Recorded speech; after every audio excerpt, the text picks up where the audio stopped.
Hello everyone and welcome back to the Great Book of Grudges. My name is Nathan and today we're going to do something a little bit different. You see, since the data mining of the alleged Total War Warhammer 3 Mortal Empires campaign map was revealed, I have been kind of curious about why the Southern Chaos Wastes are there. For the most part of the history of Warhammer Fantasy, we don't know much about that area, however we do know a certain few things.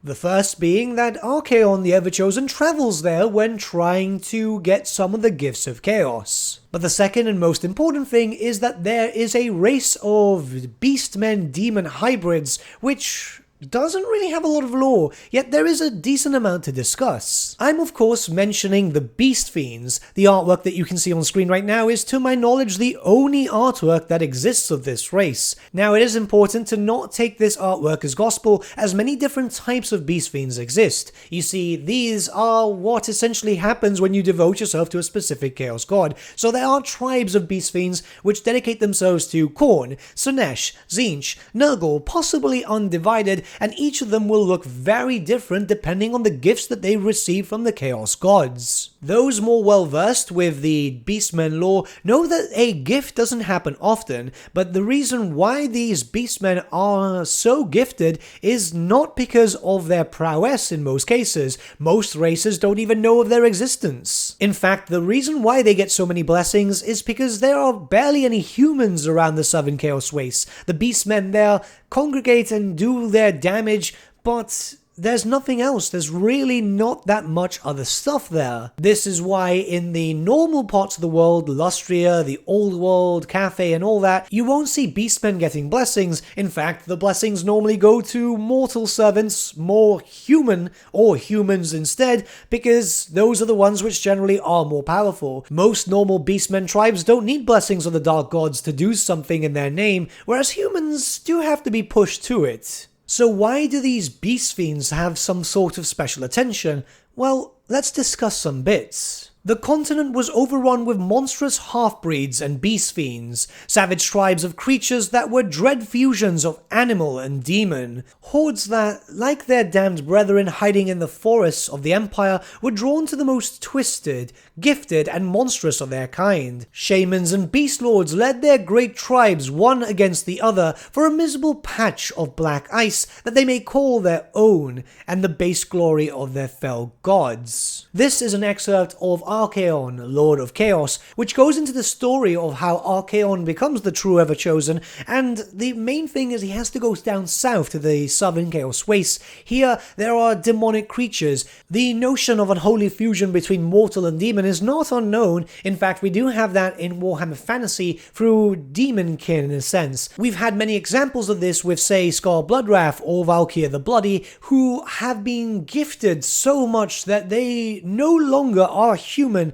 but do take some similar humanoid form. They're not exactly demon, but they're not mortal either. So if man is so destructive when blessed with near demonhood, what about the raw rage and fury of that of a beastman? We do get a little bit more lore as we progress further down the book. The Southern Wastes were all but unknown by the men of the East and West, and avoided by the elder races. Only the demon, the monster, and the beastmen swarmed its black ice flows and mountainous wilderness. Tribes of savage half-breeds fought for warmth in their bones, flesh in their bellies, and territorial supremacy. Many were ice barbarians who wore the frost-threaded furs of conquered enemies and wielded primitive weapons of bone and stone. With no men in the Southern Wastes, there were no true beastmen, such as Archaon had encountered everywhere else on his doomed travels. The creatures of the Southern Wastes were an eye-stinging fusion of beast and lesser demon,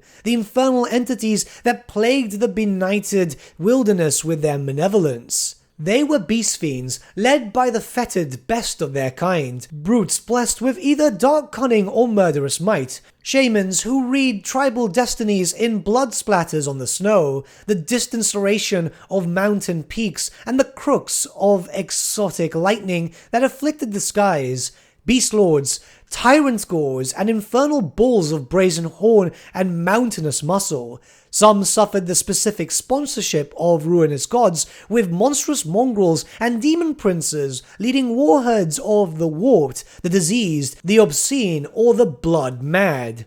As you can see further on with this book, it brings the distinction that we do get God-specific tribes. These would be very similar, if not identical, and we will speak about this a little later, to the specific Gors: Khorngors, Pestigors, Zangors, and Slangors. It looks like every God-touched beastman might originate from the Southern Chaos Wastes, and every now and then we might see some specific ones being blessed in the other reaches of the world. During this book, we learn that Archaon does unite many of the tribes as he goes throughout his quest, but it's very strange that we are only hearing about these creatures here. Interestingly enough, it seems that the Beastmen have also very unique mounts, where we know through many small excerpts throughout the book that they have access to great crested Rhinox, some very heavily mutated. How the Rhinox ended up around that area is unknown, as it's obviously more common to find them around the Mountains of Morn, very far away from the Southern Chaos Wastes. And throughout the book, we are introduced to a rather important beast fiend known as Orgrax the Great, a demonkin specifically called Demonkin, and a son of a Bloodthirster. He is a very important character throughout the book, and is the reason why Archaon the Everchosen is able to get the Slayer of Kings later on. Often described as a creature hybrid of beastmen and demon, with a lower body made out of living brass, and bovine features, very likely to be more akin to that of a Doomball, but more demonically influenced. The book itself doesn't go into great detail regarding the description of beast fiends, but we do get mention of Slaaneshi beast fiends, Nurglish ones, Khornate ones, Tzeentchian ones, so we know that they all exist. So why am I talking about the beast fiends today? Well, ever since I saw the Southern Chaos Waste being featured, it made me think about a few different things. Obviously, I don't know if Creative Assembly have any plans for that area, though it does look like some settlements have been established there due to some data mining. But the Beast Fiends themselves could be great for potential DLC in the future, maybe as a mini-race or something completely different. Many of us have been waiting for the introduction of God-touched Gors. We kinda have that with Khornators, but they don't really look unique.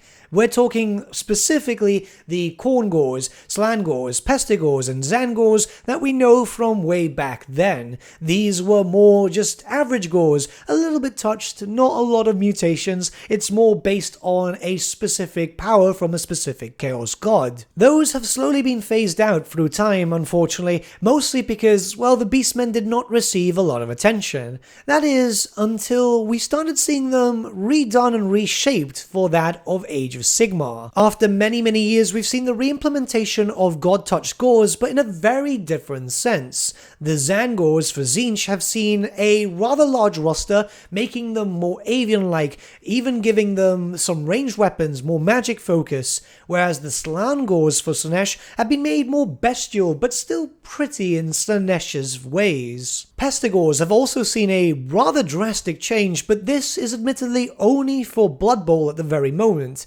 and yet we still have no mention of Khorngors. Their implementation has been more or less welcomed by the community. Even old school Warhammer Fantasy fans feel that this looks like what they should have done many years ago. Obviously casting and so on back in the day was far more different. And I, as a Warhammer Fantasy fan and Total War Warhammer fan, wouldn't be opposed to seeing these creatures being implemented into Total War Warhammer in the form of DLC. In fact, it could work rather well. A Beastmen DLC to introduce some new Beastmen legendary lords, and a bunch of new Beastmen in the form of Slangors, Zangors, Pestigors, and Khorngors, but not only for the Beastmen. See, this could be done in a very easy and simple way. If you buy this DLC, you'd have them available for the Beastmen, but also for your specific Monogod faction to further improve the, well, lacking roster for the Monogods at the very moment. Multi-faction DLC. Well, there's other ways they could go about it. If they wanted to, they could introduce a mini-faction for the Beastmen known as Beast Fiends,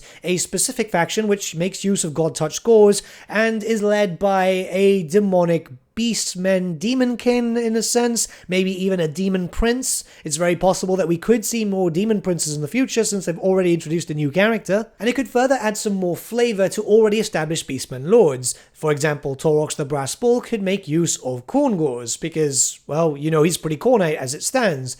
If we eventually get, say, a Beastman dedicated to Nurgle, then we could easily have some Pestigors being introduced there. Any Beastmen dedicated to Slaanesh, new characters, new stuff that we could expect in Warhammer the Old World, as these models work very well with their original Warhammer Fantasy bases. Well, not the Slangors as they fit on a 40mm base, but the Zangors themselves do fit quite well, and a lot of people theme their armies around Zangors. The reason why I wanted to cover this video is because there's just so much possibility with this, and I hope that Creative Assembly and Games Workshop don't pass it up. There's just so much cool stuff that could come out from this. It would work great as DLC for Total War Warhammer 3, and hopefully we'll see God-Touch scores in Warhammer the Old World. Here's hoping at the very least, as, well, why not? Why not make the Beastmen great for once? In the tabletop they were horrible, by the way. But with all that being said, what do you think about the Beast Fiends? Is this something that you knew about in the past, or is this new lore to you? Let me know your thoughts in the comments below, and let's start a bit of a discussion.